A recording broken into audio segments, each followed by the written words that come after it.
Bom dia. Bom dia. Bom dia. Como você chegou? Chegou bem? O dia tá bonito, não tá? Hoje em São Paulo? Achei o dia lindo também. Eu adoro quando o dia tá assim em São Paulo. Alegria receber você aqui. Obrigado pela sua presença. A gente fica muito feliz de receber a cada um que chega aqui. Pessoas que vêm de outras cidades, eu vou vendo, chegam de vários lugares. A gente sabe que é uma caminhada para chegar até aqui. E às vezes eu me emociono quando eu estou ali do lado de fora, aí alguém chega para falar comigo, fala, pô, eu sou de tal lugar. E aí você pensa, puxa, mas quanto tempo para chegar até aqui? A pessoa 3 horas, 4 horas. Você veio passear em São Paulo? A pessoa, não, eu vim para a comunidade, eu vou aproveitar e vou fazer um passeio, mas eu vim para a comunidade. Isso me emociona, eu fico muito feliz, porque a pessoa poderia estar em qualquer lugar, mas escolheu estar aqui com a gente, né? Então a gente é muito feliz e muito grato a Deus e ao mesmo tempo cria em nós um senso de responsabilidade muito grande, né? Com o que a gente está fazendo aqui. Portanto, muito obrigado por você ter chegado até aqui. Quero convidar você a dar um tempo da vida lá fora. Então, desliga seu celular ou abaixa o volume até ficar só vibrando, tá? Porque é uma oportunidade que você vai ter de se desconectar do mundo lá fora e ficar concentrado no que está acontecendo aqui dentro. E além disso, não atrapalhar a experiência de quem está do seu lado. Então é uma alegria receber você e saber que você vai agora baixar o volume do seu celular, tá? Obrigado. Agora, se você chega com criança, se você chega com bebê ou com os seus pequenos aqui e assiste o culto, se eles fizerem barulho, fique em paz, tá? Porque isso aí é do jogo. Essa igreja é a igreja também das crianças, tá? Se a criança ficar muito nervosa, você começar a ficar incomodado com isso, você pode dar uma voltinha com ele lá fora, claro. Mas não fica preocupado se seu filhinho, se seu bebê, se a sua criança está fazendo barulho, tá? Porque eles são o futuro dessa igreja e a gente tem que manter eles aqui, tá bom? Deus abençoe a cada um de vocês. Vamos fazer uma oração? Senhor, muito obrigado pela oportunidade de estarmos aqui reunidos. Nós louvamos o Teu nome e agradecemos pelo privilégio de louvarmos o Teu nome em tão boas condições. Quero agradecer ao Senhor também por aqueles que estão chegando, que estão vindo, estão aparecendo aos pouquinhos.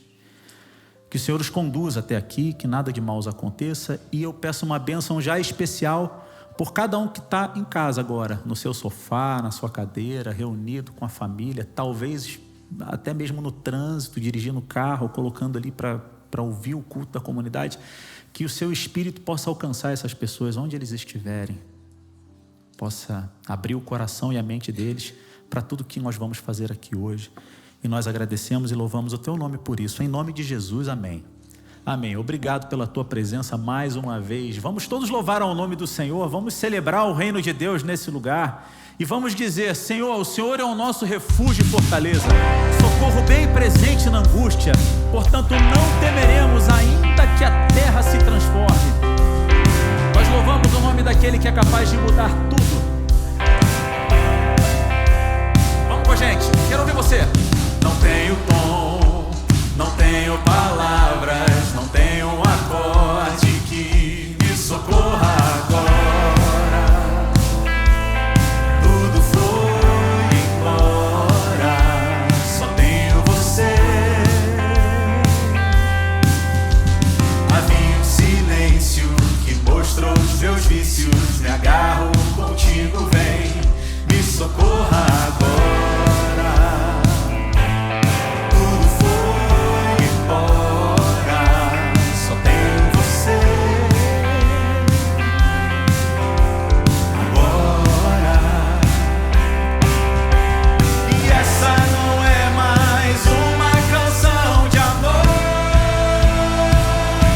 Eu canto pra ti, diga eu sei.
sei onde estou.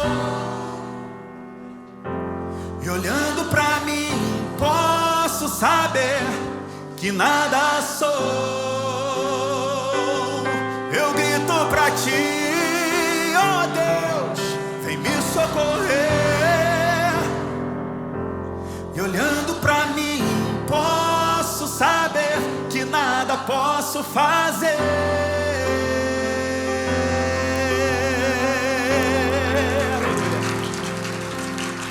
Amém. Amém.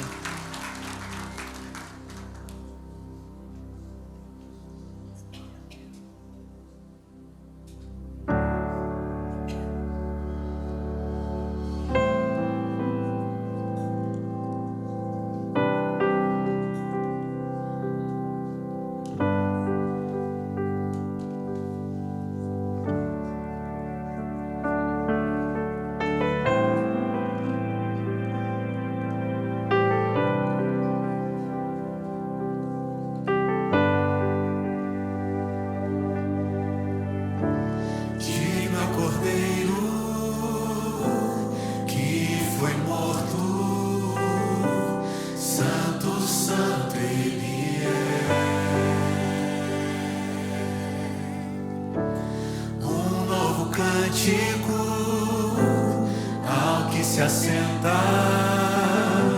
sobre o trono do céu,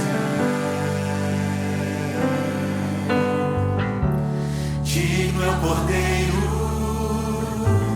que foi morto, santo, santo ele é.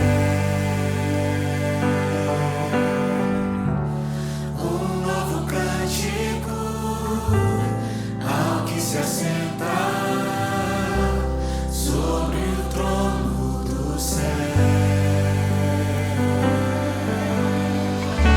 Santo, santo, santo, Deus Todo-Poderoso, que era, é e há de vir.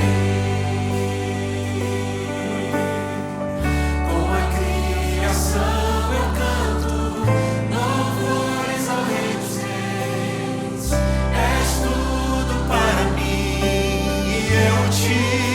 Adorarei.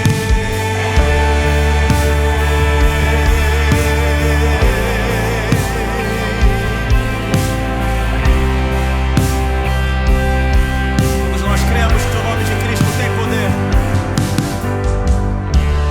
Maravilhado, extasiado, eu fico ao ouvir teu nome.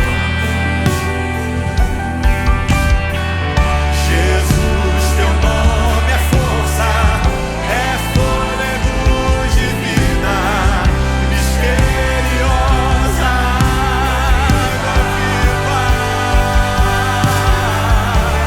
Santo, santo, santo, Deus Todo-Poderoso, que era, é e há de vir.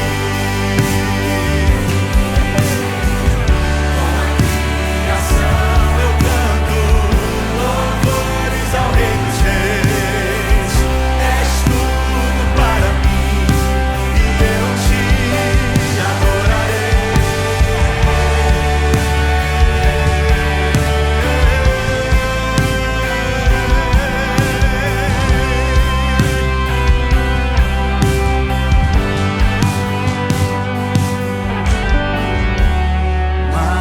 Maravilhado, extasiado, eu fico ao ouvir teu nome. Que toda criatura se dobre diante do nome dele. Maravilhado, extasiado, eu fico ao ouvir teu nome. Maravilhado, extasiado, eu fico ao ouvir o teu nome. Jesus, teu nome é força, é fôlego de vida, mistério.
dia retornará a essa terra.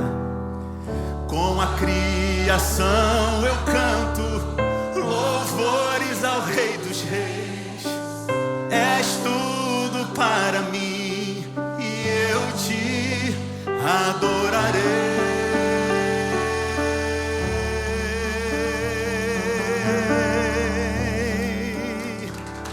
Senhor, muito obrigado.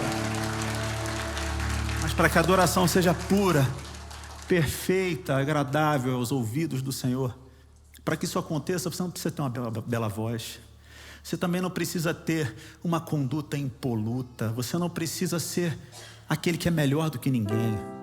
Você só precisa tirar do seu coração seu ego, sua vontade de se ensimesmar e permitir que Ele sente no trono da tua vida, para que Ele faça uma mudança na tua vida.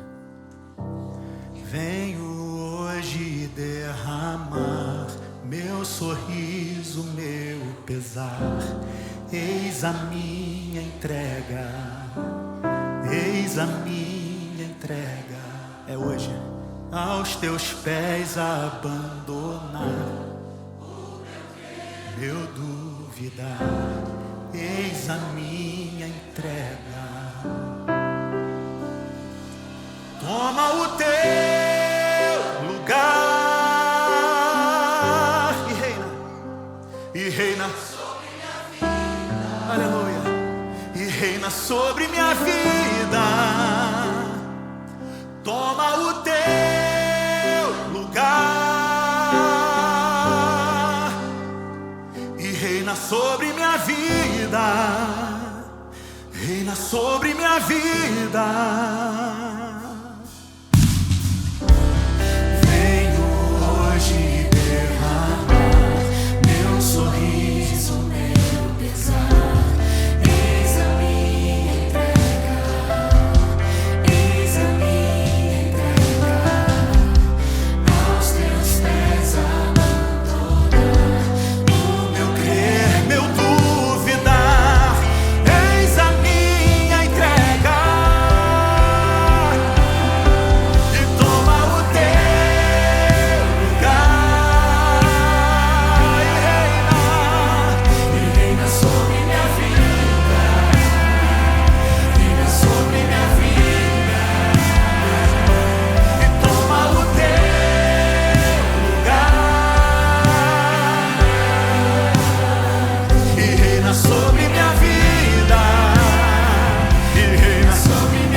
E reina sobre a nossa vida. E reina sobre minha vida.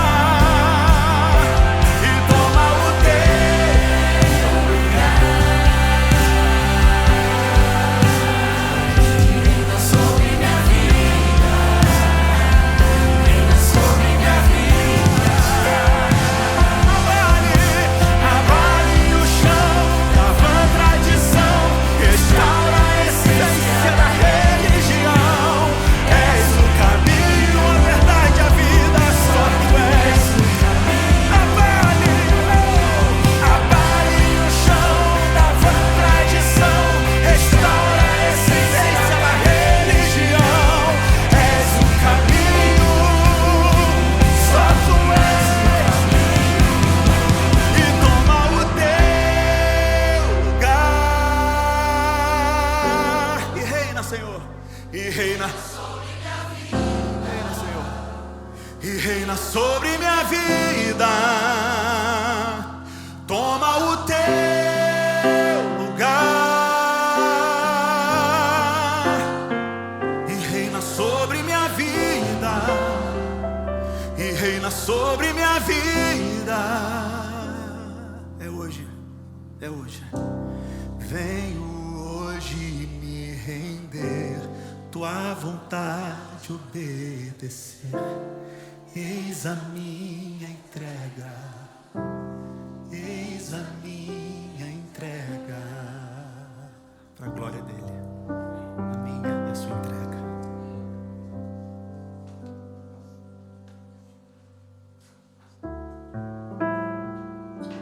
Muito obrigado, Deus, pela oportunidade de estarmos aqui. Lá fora a gente tem tanto problema, tantas coisas para resolver, tantas pendências, tantas dificuldades. Esse espaço é como uma ilha, onde a gente pode descansar, sabendo que a gente não tem controle sobre a vida, a gente não tem controle sobre as coisas, mas Tu estás no controle e estás conosco. Muito obrigado por isso. Muito obrigado por Tua presença. Muito obrigado por este espaço. Toma-nos em Tuas mãos. Toma os nossos pastores, todos onde quer que estejam. Toma as nossas pessoas, onde quer que elas estejam também. Guarde-as e protege-as. Te agradecemos imensamente em Teu nome. Amém. Amém. Deus abençoe. Você também.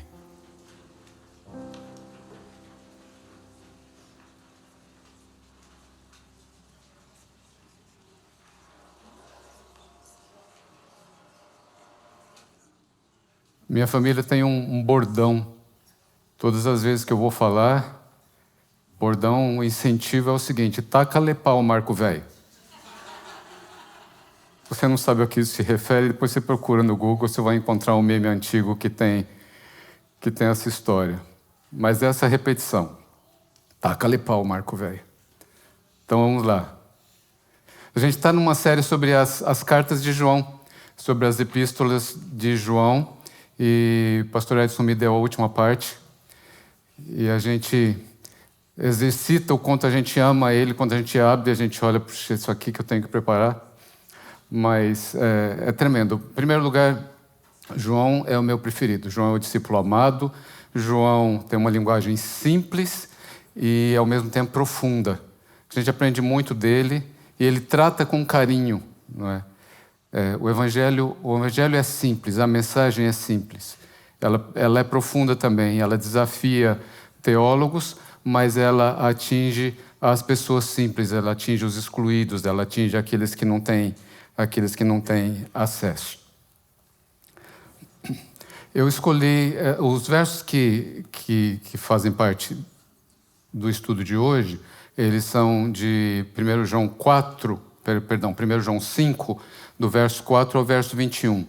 A gente não vai ler tudo, é muito longo, mas eu escolhi alguns e eu queria passá-los com vocês. No verso 2, nisto sabemos que amamos os filhos de Deus, quando amamos a Deus e praticamos seus mandamentos. 4, porque todo que é nascido de Deus vence o mundo, e essa é a vitória que vence o mundo, a nossa fé. Quem é que vence o mundo, senão aquele que crê que Jesus é o Filho de Deus? 6, este é aquele que veio por meio de água e sangue, Jesus Cristo. 11, e o testemunho é este, que Deus nos deu a vida eterna, e esta vida está no Filho. Quem tem o Filho tem a vida, quem não tem o Filho não tem a vida.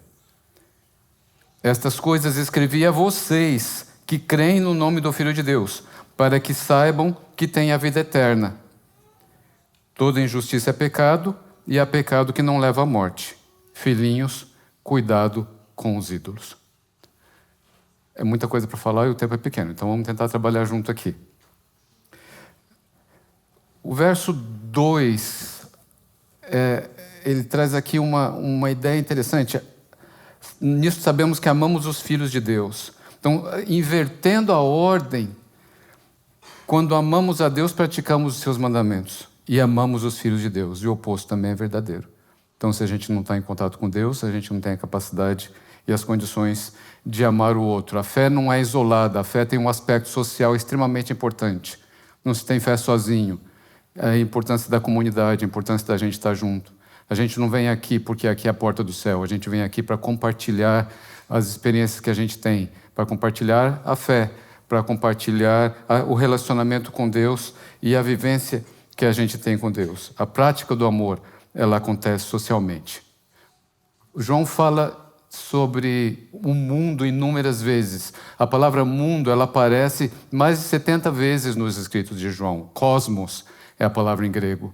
E ela tem alguns sentidos aqui, mas como o sentido do universo caído, ou o sentido da humanidade, o mundo inteiro, a gente fala até hoje, mas tem também essa ideia de um sistema oposto a Deus, um sistema organizado para se opor a Deus. É um sistema que, o 1 João 5,19 também diz a mesma coisa, o mundo inteiro jaz no maligno. Então o sistema se opõe a Deus e obviamente se opõe também aos filhos de Deus, se opõe àqueles que estão do lado de Deus. O verso 6 é interessante porque ele traz todo um contexto de quando João escreve. João escreve o seu evangelho, João escreve as epístolas aqui com a mesma referência. A única diferença é a questão do tempo, que primeiro vem o evangelho, aparentemente, e depois vem as epístolas. Mas existiam algumas ideias ali em relação a Jesus, em relação a quem Jesus era, em relação ao ministério de Jesus, a Jesus como Messias. E João diz que ele veio por meio da água e do sangue. Aqui é uma referência clara e direta ao batismo de Jesus, por isso que diz que Jesus veio da água. E veio do sangue, uma referência também à sua morte. E os docetistas ali, eles começaram a criar um movimento que mais tarde se torna o gnosticismo, e eles questionam a divindade de Jesus, questionam que Deus permanece com Jesus. Eles diziam que o Espírito havia sido dado a Jesus no momento do batismo, mas havia sido retirado de Jesus quando Jesus está na cruz. Porque, de acordo com a filosofia, o Deus não poderia morrer, Deus não seria morto. E João vem contrapor tudo isso, né? Desde o Evangelho, João começa o Evangelho em João 1 dizendo: no princípio era o Verbo era Deus e o Verbo estava com Deus. E aqui nós vemos isso muito presente também. A outra questão que o verso 11 nos traz é a função de Jesus. Jesus vem para revelar o Pai. Jesus é a maior revelação do Pai. Jesus é o testemunho vivo do Pai. Então, quem quer conhecer a Deus, conheça Jesus. Quem quiser saber dos valores de Deus, olhe para os valores de Jesus. Quem quiser saber como Deus se comporta, preste atenção em Jesus. Se você quiser saber a quem Deus dá atenção, olhe para quem Jesus dá atenção. Então, através de Jesus, a gente conhece o interesse de Deus pelo ser humano. Especialmente, de uma maneira muito especial mesmo, aqueles que são marginalizados, aqueles que não têm atenção, aqueles que são excluídos, que é justamente o foco da atenção de Jesus aqui. No verso 12, então, a gente vê: quem tem o Filho tem a vida. Então, Jesus é a incorporação da vida. Voltando aqui o paralelo com João, com o Evangelho de João, porque João diz que tudo aquilo que foi feito por meio dele. Jesus é a própria vida. A gente olha para o Evangelho, a maneira como o Evangelho de João, ele dobra as coisas ali. A gente vê, por exemplo, São João 3,16, que todo mundo sabe de cor, que a gente cresceu ouvindo, que é o coração de toda a Bíblia, é o resumo da Bíblia, João 3,16, porque Deus amou o mundo de tal maneira que deu seu Filho unigênito para que todo aquele que nele crê não pereça, mas tenha vida eterna. Mas é interessante que, se a gente olhar para o Evangelho da perspectiva do opresso, a gente vai ver a importância de João 10,10. E o que é João 10,10? Eu vim para que tenham vida e que tenham vida em abundância. Porque são aqueles que os oprimidos, os excluídos, os marginalizados, são aqueles a quem foi tirada a dignidade, de quem foi roubada a imagem e semelhança de Deus, a quem não é reconhecido como ser humano, a quem não é reconhecido como tendo valor. Então, eu vim para dar vida, e para dar vida como? Vida em abundância. Porque muita gente já consegue se virar, muita gente consegue ter um certo conforto, muita gente consegue navegar a sociedade, e um número muito maior de pessoas não tem esse acesso.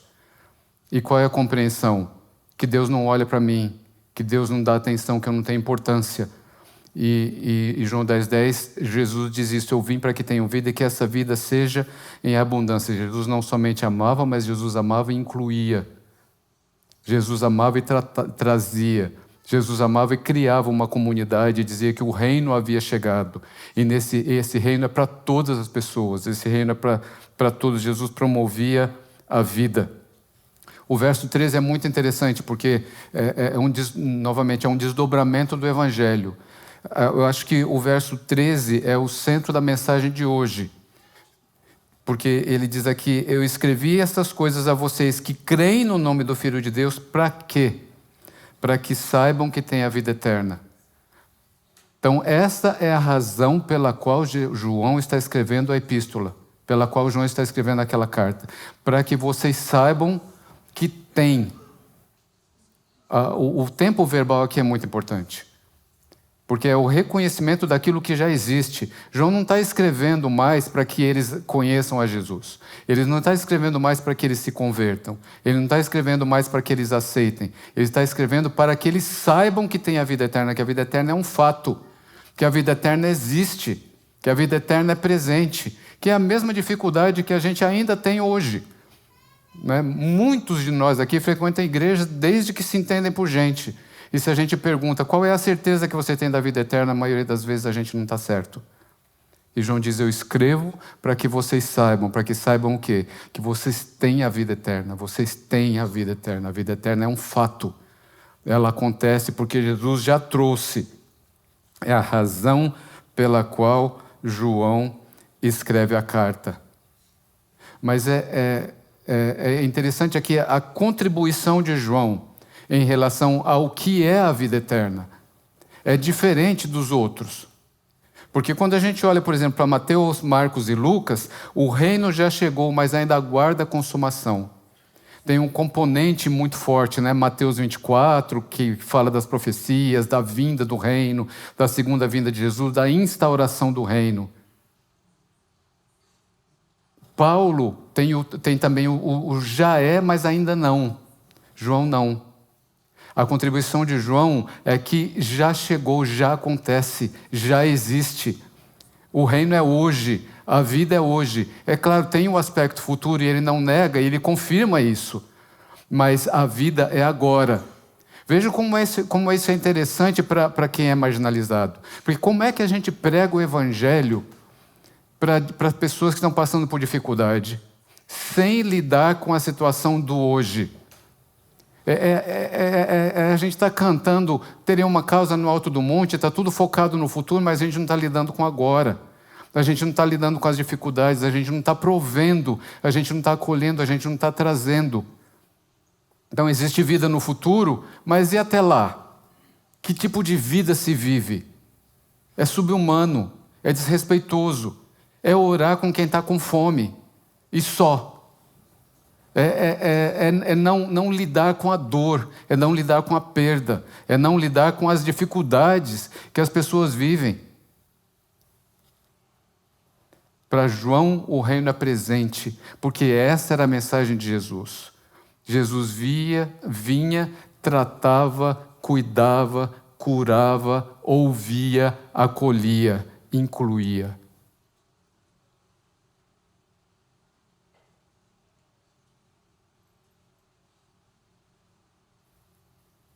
O reino de Deus é chegado. Depois, eu tive uma classe que era sobre o evangelho para os marginalizados. E realmente mudou o meu foco de João 3,16 para João 10,10. Inclusive, a gente tem um grupo na comunidade, um grupo online, chama J1010, justamente por causa disso.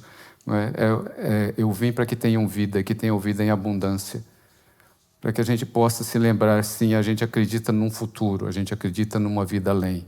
Mas a gente também leva em consideração a dor que o indivíduo está vivendo hoje. Que nós temos que promover vida enquanto. A gente não sabe quando, a gente não sabe até quando a gente vai estar aqui, a gente não sabe quando que as coisas vão mudar, a gente não sabe quando Jesus vai voltar, a gente não sabe quando que as coisas vão ser alteradas. E enquanto isso, o que a gente faz? Eu me lembro quando meu filho, que hoje tem 36 anos, tinha 4 ou 5, puxou a minha calça e falou assim: pai, por que Jesus está demorando tanto? Porque ele ouvia, né, o tempo todo na igreja: Jesus vai voltar, Jesus vai voltar, Jesus vai voltar. Foi o quê? 32 anos atrás? Não é a questão, não é o ponto, não é o tópico, não é o sermão. A questão é, e enquanto, que tipo de vida miserável a gente vai tolerar ver ao nosso redor sem fazer nada?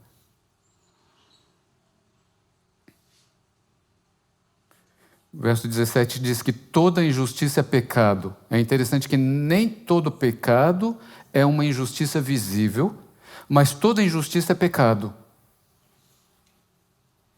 Tudo que se opõe ao caráter de Deus, à tratativa de Deus, à maneira como Deus tratava as pessoas, à maneira como Deus considerava as pessoas, tudo isso é pecado. Como que Deus lida com quem sofre injustiça? É fácil pensar nisso. Olha para Jesus.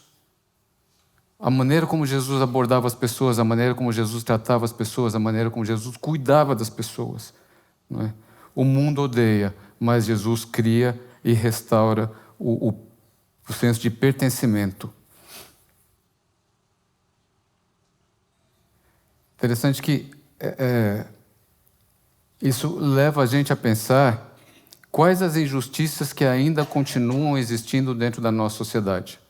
E a gente, aqui na comunidade, a gente fala muito sobre preconceito, a gente fala muito sobre discriminação, a gente fala muito sobre injustiça, a gente fala muito sobre exclusão. Né? E uma das coisas que me veio à mente, que eu queria comentar com vocês, é um pouquinho sobre o capacitismo, porque o capacitismo tem várias camadas, e eu acho que a gente fala pouco sobre isso. Né? E o capacitismo é justamente isso, é o bloqueio do acesso.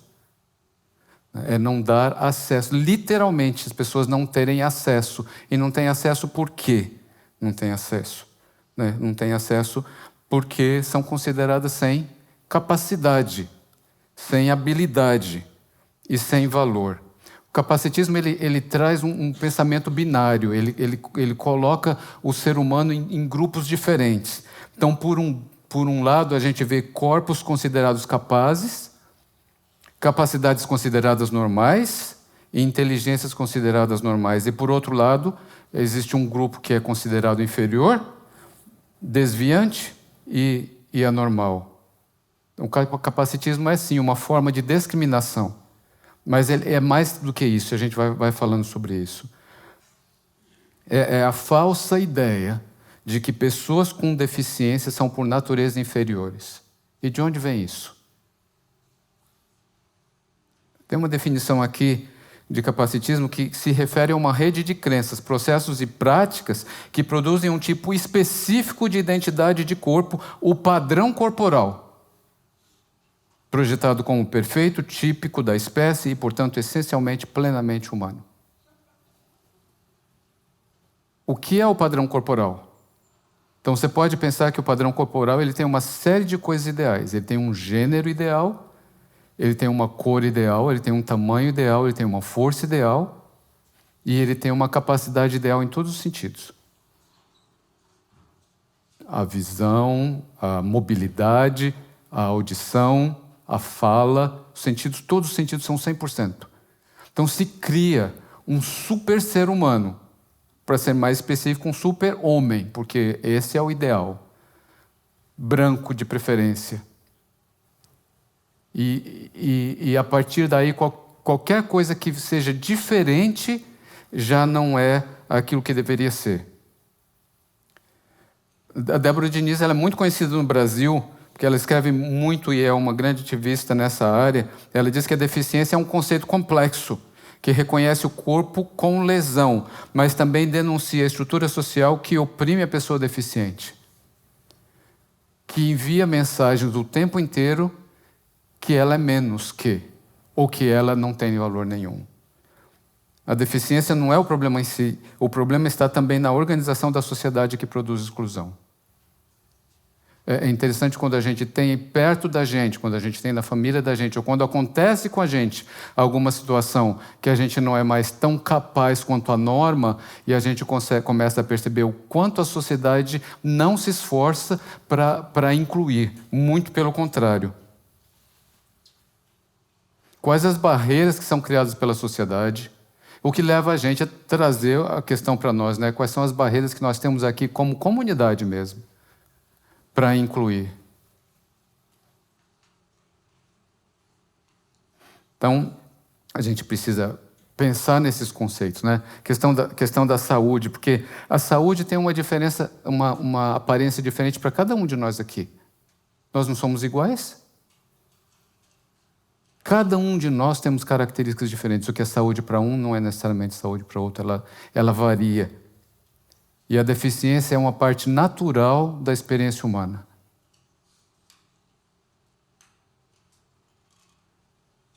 Como que a gente cria um padrão? Como que a gente cria um padrão?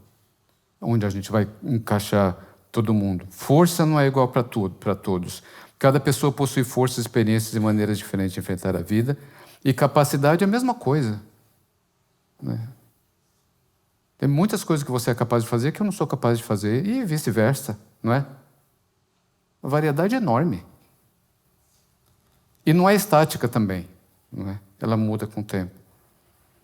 E a gente tem vários exemplos de capacitismo, né? A gente tem o capacitismo que é visível, e a gente tem as deficiências que são invisíveis, que acaba sendo, que tem a sua particularidade. Eu não vou dizer que uma coisa é pior que a outra, porque as duas coisas são extremamente difíceis, né? Tem a deficiência que é óbvia, e tem a deficiência que não é óbvia, não é? O Ivan, meu companheiro, sofreu um AVC 25 anos atrás e vive com as sequelas disso. Não é uma deficiência óbvia. Você olha para ele, é forte, bonito, né? Mas muitas vezes, quando ele precisa acessar um serviço ou um recurso que seja adaptado para a necessidade dele, ele é questionado. Várias vezes já chamou Uber quando ele foi pegar Uber, porque ele tem um certo problema de mobilidade, Uber arrancou e foi embora. Porque a interpretação é que ele está embriagado. E não só isso, toda a tratativa, é infinidade de situações que uma pessoa com deficiência passa, né? Mesmo quando sofreu o AVC, que ele tinha que convencer a equipe médica de que ele não era usuário de droga, porque ele era jovem, tinha tido um AVC. Então você lida com estigma o tempo inteiro. Tem infinidade de situações, eu tenho certeza que você tem outros na sua mente, né? E a gente está falando de situações permanentes, mas tem situações temporárias também, porque a gente também quebra braço, quebra perna, se machuca, fica doente. De que maneira a gente convive com isso, não é? Vamos além. Kelly Lewis é uma pessoa muito conhecida, ela trabalha com Disability Justice nos Estados Unidos, é muito conhecida nessa área, uma grande escritora, uma ativista, advogada. E ela diz que o capacitismo e o racismo possuem raízes históricas comuns. A gente não se dá conta. A eugenia utilizou ideias de superioridade racial e de capacidade para justificar a exclusão. A gente viu isso no nazismo, não é? Qual que é a ideia? Purificar a raça. Como é que a gente purifica a raça? A gente joga fora o que não presta. Quem não presta? Aí voltamos para o corpo padrão. Voltamos para a norma. Não é? E quem não serve? E de que maneira que a gente lida? De que maneira que a gente lida com isso?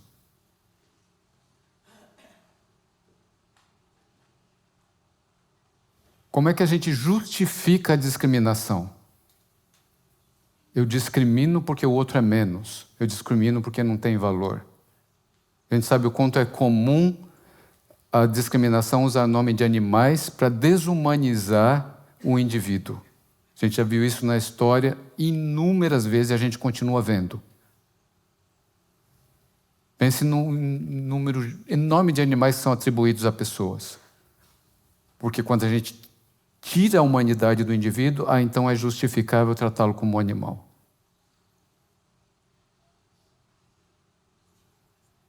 Capacitismo é mais que preconceito, discriminação e opressão contra pessoas com deficiência. Lewis diz: nunca compreenderemos plenamente o racismo se não entendermos profundamente a deficiência, como a deficiência é construída socialmente. Como ela existe, como surge e como interage com pessoas racializadas de forma negativa. E é lógico que a gente vai olhar para minorias na sociedade e a gente vai ver um número de deficiências muito maior É lógico, né? E aí, então, por quê? Porque não tem acesso. Você não tem acesso aos mesmos serviços, você não tem acesso aos mesmos cuidados, você não tem acesso às mesmas coisas. Você vai naturalmente ter mais dificuldade. E o que o racismo diz? O que a discriminação diz? O que o capacitismo diz? Eu não dou oportunidade porque não tem qualificação. Quando, na verdade, não tem qualificação porque não tem oportunidade. É sempre da perspectiva do privilégio, da capacidade e do acesso. E, como eu disse, não é estático, né? Muda com o tempo. E a gente vai mudando e vai se adaptando. Da última vez que eu fui pregar, eu estava sentado aqui, e foi antes do pessoal entrar, e eu não quis ir até lá na escada, e eu falei, eu vou... Na minha cabeça, eu me vi saltando, sem problema, absolutamente, lá em cima. Só que na hora que eu dei o pulo, eu bati a canela. Eu caí aqui. Estava todo mundo olhando, o pessoal estava ensaiando, eu morri de vergonha. Fiz 60 anos outro dia, né? Talvez meu corpo está dizendo, a cabeça imagina que você consegue continuar fazendo, mas você, né? Enfim. E aí, sou descapacitado? Talvez para pular, eu preciso, né? Prestar mais atenção, porque eu não tenho mais 15. Não é estático. Muda com o tempo. Desqualifica. Enfim, você vai trocar a sua idade. Eu não trocaria a idade, o conhecimento e a capacidade que eu tenho de viver hoje com a que eu tinha quando eu tinha mesmo 30 anos ou 20. Demorou muito para eu conseguir entender como operar isso aqui tudo.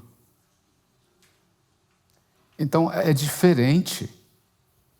A capacidade, ela muda com o tempo e com a vida. Isso aqui é muito interessante.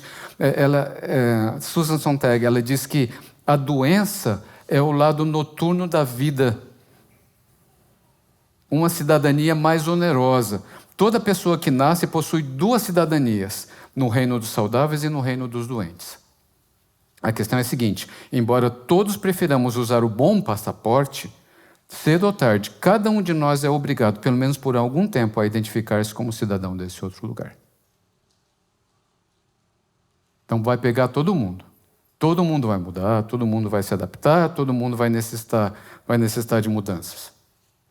A deficiência é uma experiência humana. A gente precisa acabar com esse negócio de eles e nós. Tratar as pessoas com empatia, com parceria, com respeito à autonomia das pessoas. Eu fiz, quando estava fazendo mestrado social mestrado em serviço social na Califórnia, ali na Baía de São Francisco, eu fui fazer estágio em Oakland, numa clínica, num centro comunitário chamado Townhouse. E era muito interessante, porque eles seguem lá nessa clínica, eles seguem um modelo chamado Clubhouse, que nasceu em Nova York. Que, na verdade, o paciente não é paciente, ele é membro. E ele paga lá uns centavos por mês e ele participa das atividades da casa. Era uma mansão e a casa era dividida em 4 áreas. Então, tinha uma área de manutenção, tinha o jardim, tinha a cozinha e... A manutenção, o jardim, a cozinha e o escritório. E a gente que era terapeuta, a gente ia trabalhar numa dessas áreas e eu fui trabalhar na cozinha.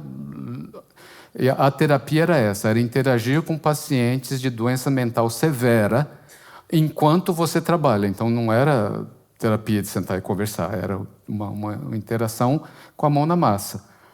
E aí a gente tinha uma reunião geral e depois tinha reunião em grupos. Eu me lembro do meu primeiro dia, quando a gente fez reunião em grupo, e aí tinha o quadro, e todas as pessoas do grupo tinham alguma coisa para fazer. Todo mundo. Então, um ia lavar o arroz, o outro ia escaldar o arroz, o outro ia cortar a cebola, o outro ia cortar o alho, o outro ia lavar a louça.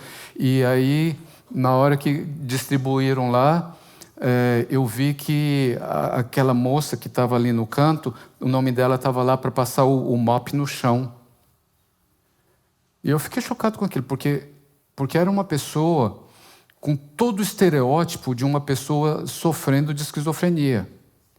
Então, cabelo muito desgrenhado, muito grande, com pouco asseio, muitas camadas de roupa, muita maquiagem, sem comunicação, sem contato visual com ninguém, catatônica, sempre encostada no canto, olhando para o nada.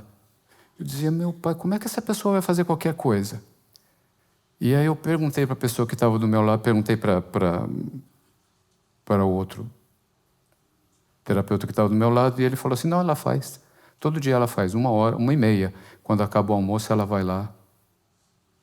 Quando terminou o almoço, ela foi lá na salinha, pegou o mop, pegou o pano de chão, foi lá, passou o mop na sala, o pessoal já tinha tirado as cadeiras, limpou tudo, depois foi lá, lavou, colocou tudo no lugar e voltou para o canto dela. O que é capacidade? O que é capacidade para um não é capacidade para outro. De que maneira a gente potencializa os pontos fortes de cada um? Varia de pessoa para pessoa. A abordagem era uma abordagem focada, centrada nas fortalezas, não centrada nos pontos fracos.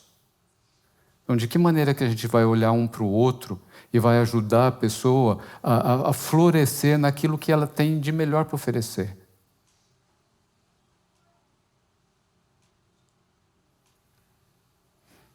E as pessoas, nada sobre nós, sem nós, é justamente a ideia de conversarmos, de estarmos juntos e de trazer todas as pessoas para a mesa para tomar essas decisões, sem paternalismo, sem decidir pelo outro, não é? Sem condescendência, sem dizer para o outro o que é que a gente vai fazer. Ah, não, essa pessoa que precisa disso, precisa. Não, você já conversou com a pessoa?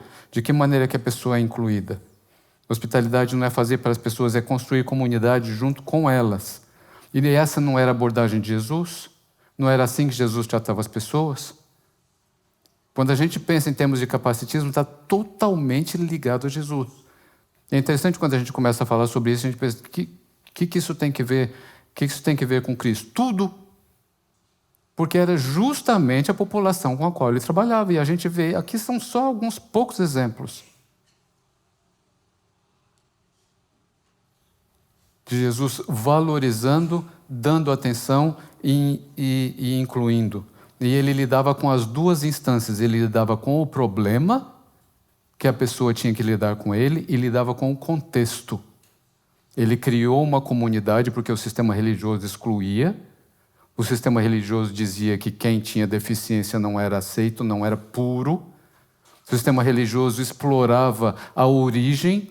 Ah, se você é assim porque você pecou. Ah, você não pecou, então seus pais pecaram. Tem algum pecado na história. Então sempre, e hoje não é diferente. A gente olha as pessoas menos privilegiadas, a gente olha as pessoas que estão sofrendo, e a primeira coisa que vem é, o que será que aprontou? Alguma coisa, a pessoa não teve capacidade de lidar com ela para estar vivendo na situação que está vivendo. Jesus criou no seu reino as pessoas, ele dizia que os menores são os maiores. Os últimos serão os primeiros. Essa era a abordagem.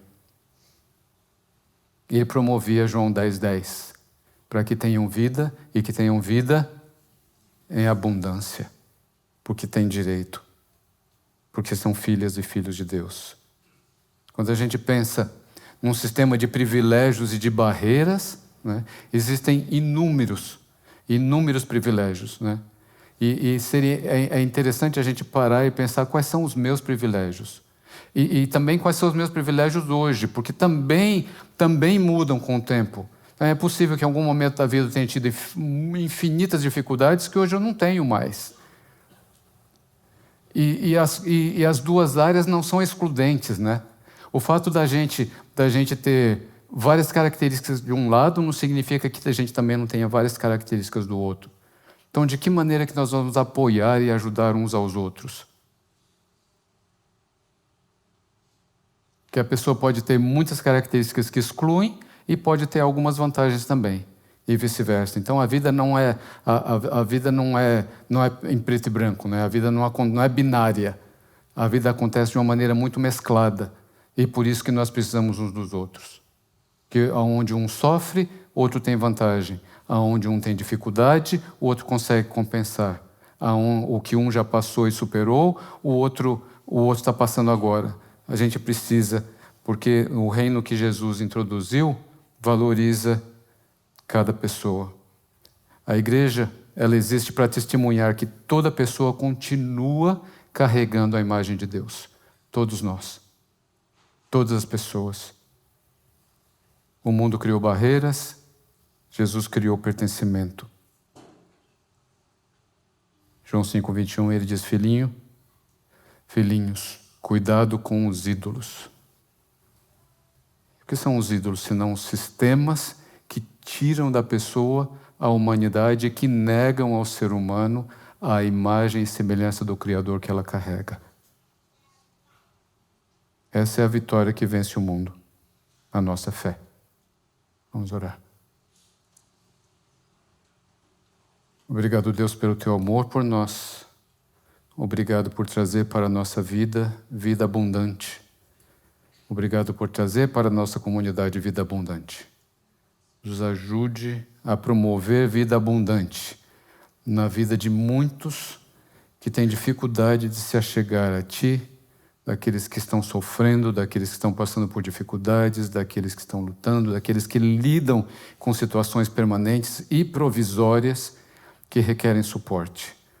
Ajuda-nos a ver a Tua imagem em cada ser humano que está ao nosso redor e a criar um ambiente semelhante ao que criaste, semelhante à Tua intenção quando trouxeste o reino a esta terra, porque ele já é chegado. Te agradecemos e te louvamos em Teu nome. Amém.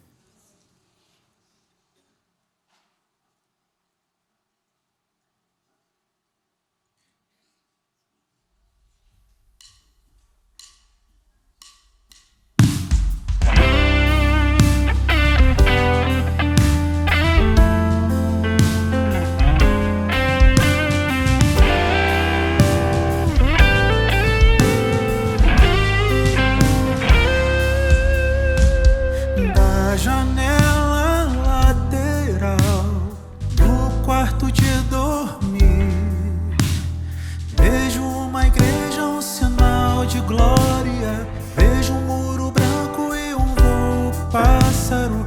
Vejo uma grade e um velho sinal, mensageiro natural de coisas naturais. Dessas cores mórbidas, quando eu falava desses homens sórdidos, quando eu falava desse temporal, você não escutou, você não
Que a graça de Jesus, o amor de Deus o Pai e a comunhão do Espírito esteja com todos nós, agora e para sempre. Amém. Obrigado. Até sábado.